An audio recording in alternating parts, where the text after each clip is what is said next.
Parang tinatakot pa yata ng SMC ang mga PBA fans dahil si SMC Director Ho may sinasabi tungkol sa kahalagahan ng kanyang sister teams. Kung tutusin daw kapag wala sila, 5 teams na lang daw matitira. Kumbaga parang sinasabi ni Sir Al Francis na dapat nga tayo magpasalamat kasi kung wala sila, wala nang kakwenta-kwenta ang PBA dahil bukod sa boring, hihina rin ang quality ng mismong liga. Hati-hati naman ang reaksyon ng mga tao tungkol dito. Bago tayo magpatuloy, kung nais susuportahan ang aking channel, just click subscribe and share.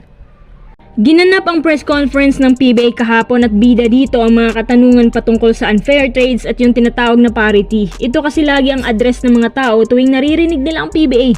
Unang pinag-usapan ng tungkol sa buong pamamalakad sa loob kasi hindi nga raw patas ang mga nagaganap at yung desisyon ni Kume pumapabor lamang sa mga malalaking kumpanya. Kapansin-pansin, natikom lang din ang bibig ng Blackwater owner na si Ducel Ducy. Sinagot po ni Ricky Vargas ang isyong yan. Sabi niya, madiin itong pinag-aaralan ng PBA Study Group ang tungkol sa parity issue. Imposible daw mangyari yan. Bago pa man daw inaaprobahan ang trades, dumadaan daw muna yan sa mahigpit na studies at pagsang-ayon mula sa lahat ng PBA governors. Kahit pa majority ang manalo, pero ang lahat ay nakadepende pa rin daw sa PBA Study Group.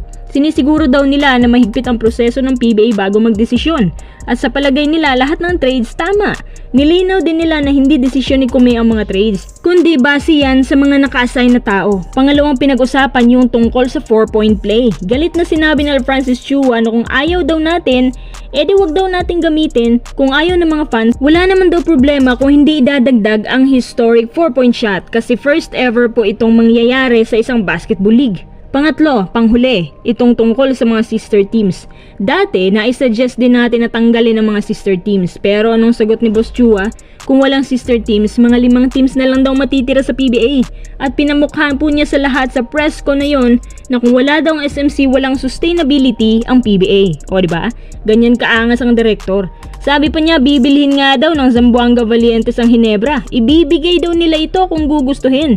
Tingnan daw natin kung anong maging resulta nito kung may manunood pa ba.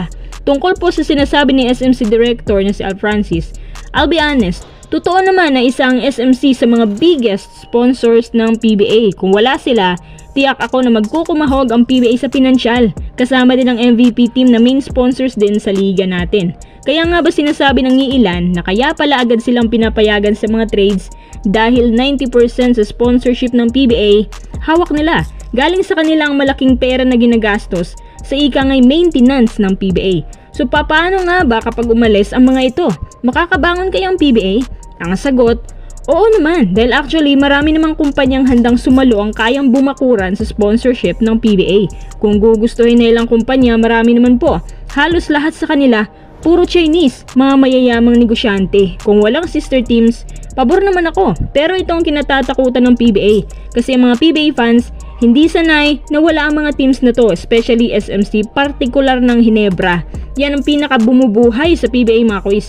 Kahit ikaw ay fan ng taga-ibang team, pero alam kong alam mo yan na Ginebra ang most celebrated at most hated fans club sa PBA. Kaya maraming atensyon ang nakukuha nila. Kapag ang Ginebra naging Valientes, mawawalan ng fanbase ang PBA dahil mawawalan rin sila ng gana.